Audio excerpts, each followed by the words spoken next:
Bilirsiniz ki, imtahana həm zoologiyadan, həm də epidemiologiyadan qurd xəstəlikləri ilə bağlı tez-tez suallar salınırlar. Bu videoda sizə dənəvər exinokokdan danışmaq istəyirəm. Dənəvər exinokok yastı qurdlar tipinin lençəkili qurdlar sinifinin bir nümayəndəsidir. Yəni öküz solteri, donuz solteri ilə eyni sinifə aiddir. Dənəvər exinokokun bədəni 3-4 buğumdan təşkil olunmuşdur. Dənəvər exinokokun iki sahibi var. Əsas sahib və aralıq sahib. Əsas sahib it, pişik, canavar, çaqqal ola bilər. Aralıq sahib isə qoyun və yaxud insan ola bilər.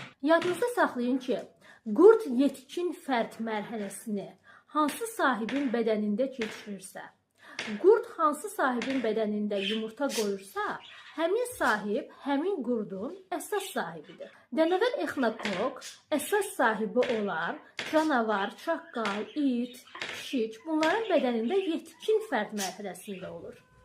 Məsələn, itin bədənində olan dənəvər exinokok yumurta qoyur. Yəni əsas sahibi mütləq yumurta formasında tərk edir. Həmin yumurtalar nəcis vasitəsilə ətraf mühitə düşür və itin özünün də tüklərinə həmin yumurtalar yapışa bilir.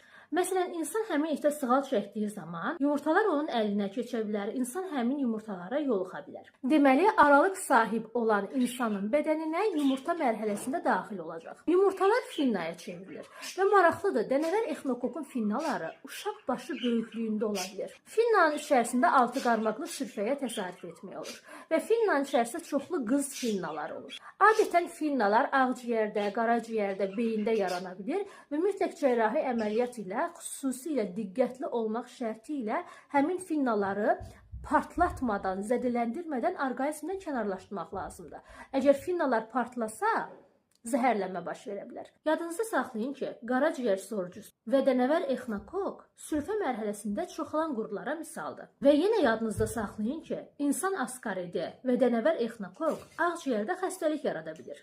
Deməli, əsas sahibə qovuq mərhələsində daxil olar, yetkin fərdə çevrilər və yumurta formasında xarici olar.